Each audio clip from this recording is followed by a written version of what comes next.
Hello everyone, my name is Loco and welcome to a new game of StarCraft 2. This is going to be a professional game between probably two of the best players in their respective races. It's going to be spawning in the bottom left corner as the Blue Protoss. One of the most popular foreign Protoss players. It's going to be none other than Teamless, yeah, I gotta say that, NaNiwa. And his opponent for this game is going to be none other than probably like the most up-and-coming player, even though she's already kind of at the top. It's going to be none other than Acer Scarlett. Now I actually say that, it's going to be an interesting thing to talk about.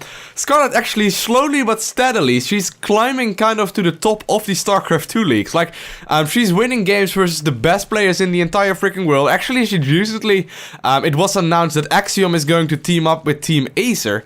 And both of them are going to participate in the GSTL, of course, the GomTV Team League version of StarCraft 2 in Korea. So that's going to be really interesting how that is going to be. Scarlett is actually, like, I wouldn't be surprised if she is going to be probably the so-called breakout player in 2013, even though she's kind of already broken out, steadily climbing to the top. But I wouldn't be surprised if she starts winning tournament left and right in 2013, somewhat kind of like Stefano did in 2012. I'm going to be interested, but I'm calling it right now. Scarlett 2013 is gonna happen. Of course, the opponent for Scarlett is going to be none other than NaNiwa. NaNiwa, of course, also actually being known one of the best Protoss players that isn't Korean in the entire world. He's actually teamless currently, if I'm not mistaken. He probably has a pretty hard time to find a team in general, because he basically was in pretty much all of the teams, and he had some troubles with teams in the past, but we aren't really going to be talking about that because he is already opening up with a gateway. He's actually not going for the Nexus first, which is of course probably the most standard opener right now in Zerg vs Protoss. Well, maybe not the Nexus first, but at least going for the early Nexus. But no, NaNiwa not doing any of that. He's actually going to open up with a gateway first. Double gas is already being taken, followed up by a cybernetic score. And I wonder, is he going to start a Zealot soon? If he is, he might actually. This is going to be a relatively old opener in Zerg vs Protoss. Yeah, he actually is going to start that right there. So, one cute little thing to note right here. He only has two drones, or two probes rather, mining in each simulator at this point in the game. So, this will give him a little bit less gas income than you would usually get if you get 3 drones in there. But of course, he has 4 drones, or 4 probes rather, mining gas right now. And he's going to add another pylon right now. But yeah, this is going to be interesting how he's going to use this build order that's relatively old school with a little bit of a modern twist apparently. Is he going to start a sentry on a stalker soon as well? 100 gas, is he going to start it? Yeah, there we go, the sentry going on as well. But here we go, of course, Scarlett already knows about this. She saw it with the Overlord and she actually decided to send out a bunch of Zerglings to go across the map and see what is going on. We see a probe moving out just right now by NaNiwa, and he's going to see that pretty much everything is going on standardly as well for Scarlett. However, Scarlett not going to go for the third base, and she added the gas guys really early. So that is going to be interesting. Like I already mentioned, all Protoss players in the world right now, or all Zerg players in the world right now versus Protoss players are mostly going for the Stefano kind of opening, which means they add an early third base. But here we go, we see the Nexus going down for NaNiwa, and Scarlett actually didn't grab a vision of that, but she probably noticed it by the double gases, and I don't actually know if, yeah, she's actually just gonna go for a third base without even scouting the natural of NaNiwa. Of course, going on one base only might mean that he's going for a really aggressive play, such as maybe a 3-gate Stalker Blink kind of play, or maybe like 4-gate or whatever. But Scarlett apparently, she knows what NaNiwa's plan is, and she simply is like, yo, screw that, I'm just gonna get the Zergling speed going, not gonna mine any more gas in my gas guys and get a third base up. I don't give a damn. It might be that he's gonna 4-gate me, but I probably will be able to scout so. And of course, at this point in the game, well, he knows there's a pylon going down right now, or she knows rather, that the pylon is going down at the natural of NaNiwa. So here we go. The Zerglings are going to scout everything that is going on. She sees 2 sentries out right now, as well as a Zealot, as well as a Forge on the low ground. So this will definitely mean that it's going to be some standard play. However, ooh, there we go. The Warp Prism is already going down. Of course, the Warp Prism allows you to warp in units across the map with a flying object. So what might happen is that he actually tries to, yeah, he's actually already rallying it across the map to the main base of Acer Scarlett, and he might be trying to pick up those sentries in the Warp Prism And is he going to do so? I'm actually curious if he's going to do so. No, come on, come on. No, he's not going to do so. He's actually going to show it to the vision of the Zerglings right now. Scarlett knows exactly what is going on, and the Warp Prism is going to fly across the map anyway. Right now, the first Immortal is on the way as well for NaNiwa. Actually, it's my music on. There we go, music going on right now. Perfect, 7 minutes into the game, no problem whatsoever. So there we go. We are going to see a Roach Warren and an Evolution Chamber follow up for Scarlett. Of course, the Zergling speed is already up, so she will have pretty much everything that is required to defend against this Warp Prism. A few Zerglings are going to hang just underneath the Warp Prism, so nothing will be able to get warped in. And actually, this Warp Prism is going to be completely useless, but he might just be using this Warp Prism for scouting. Now actually take a look at it. Like, it's actually only costing minerals. Let's actually take a look at it. I don't actually know that information that well. Yeah, it's only 200 minerals, and he is of course not getting an observer out on the map right now. Everything is being scouted. He can put aggression up with this little Warp Prism, and on top of that, he's not wasting any gas, but also he's forcing all these units out of Scarlett, which is kind of a huge thing at this point in the game, because when we take a look at the income tab, while the Zerg player is ahead, all these Zerglings at this point in the game could have been drones, which means that could have been 9 more drones up, and that would have actually made a difference between light and day, light and day, light and light and dark, dark and night, night. I don't know what the English saying is, but yeah. So here we see actually some cute little play right there with the Warp Prism. I'm not going to use it to do any kind of aggression, just going to use it as a 200 mineral scout. Actually, Immortals being saved up right now, a Colossus on the way as well. So it looks like NaNiwa is going to go for some huge ass 2-base aggression. As a Protoss player, of course, this is going to be really interesting, because if he will be able to do enough damage with this, he might be able to get the full game right in his favor right now. But here we go.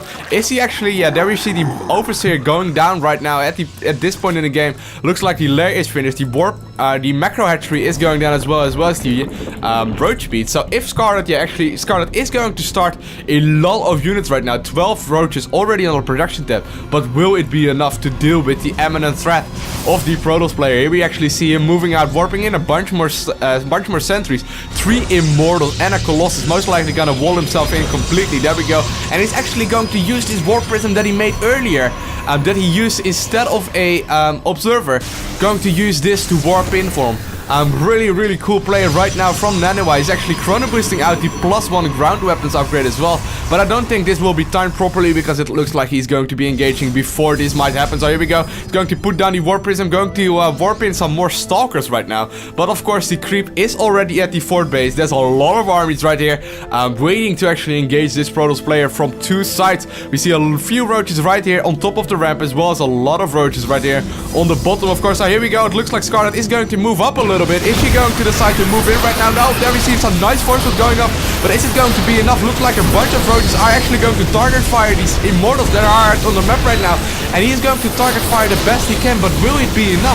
I don't actually know, because at this point, of course, the Zerg will be producing a lot of units, but so will NaNiwa be. And NaNiwa, of course, has these Immortals out. He's actually going to do some nice micro right there, picking up the weakened Immortals, and he's actually not losing too many of them. However, right now, the Colossus is being target fire. Once those Colossus go down, it might get a lot harder for NaNiwa to do anything at all, and it looks like Scarlett will have enough to actually clean up this 2-base push from NaNiwa.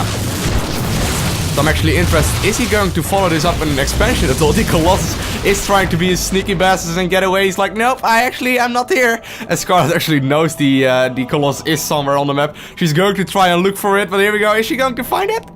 Looks like, yeah, that she actually does find that, or does find that little Colossus, and it is going down.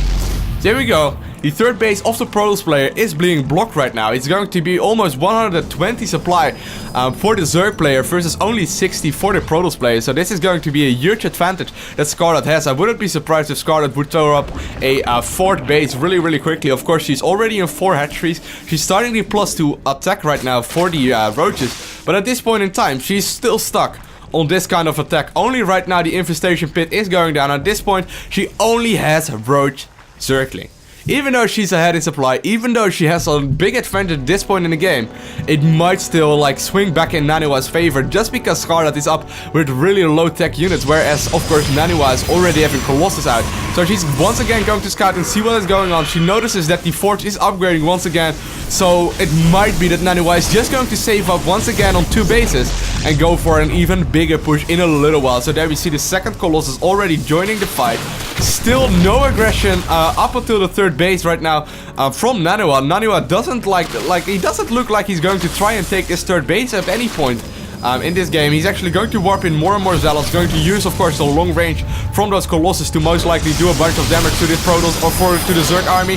Few nice force fields going up, just separating and putting a little bit of distance between the Zerg forces and the Protoss forces, so he might be able to take the 3rd base at the 14-minute mark in the game. But of course, the 4th base is already almost about to be done for the Zerg player at this point in the game. Hive is on the way, as well as a Spire right now.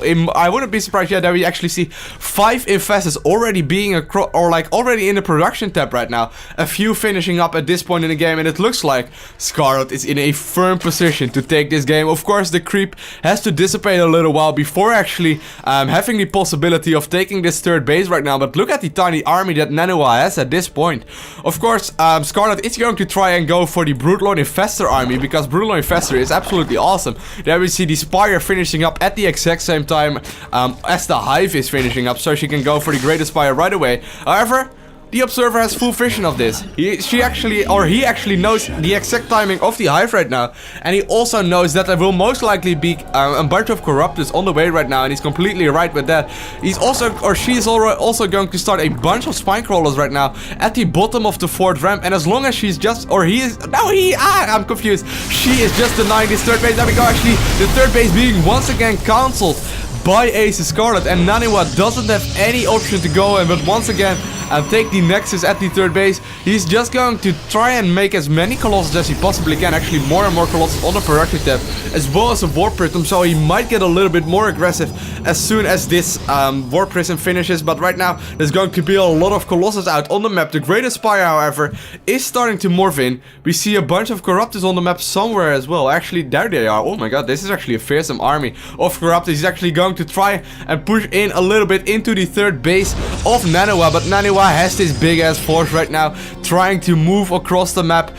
Even though Scarlett doesn't have the highest tech units at all, she has pretty good upgrades going on right now. The +3 armor looks like it's actually on the way right now, or the +1, or the +3 range rather, is on the way right now, as well as the +1 melee attack. So here we go, the pylon is going to be picked up, and it looks like NaNiwa is going to try and get as aggressive as we can. She is actually going to target fire all those Colossus down. With the Corruptors not going to put too much engagement going on right now. She is actually going to throw down as many infested Terrans as humanly possible, and he's actually going to throw back the Protoss player for now, warping in more and more Stalkers, of course, going to try and deal with all those Colossus, or with all the Corruptors that are on the map right now. Nice blink back with NaNiwa's Stalkers, but is it going to be enough? I highly doubt it, and NaNiwa GG's out of the game. So I want to thank you guys all for watching. If you liked the video, please hit the like and favorite button right below the video, and as always, don't forget to smile, and hopefully I see you again. Bye!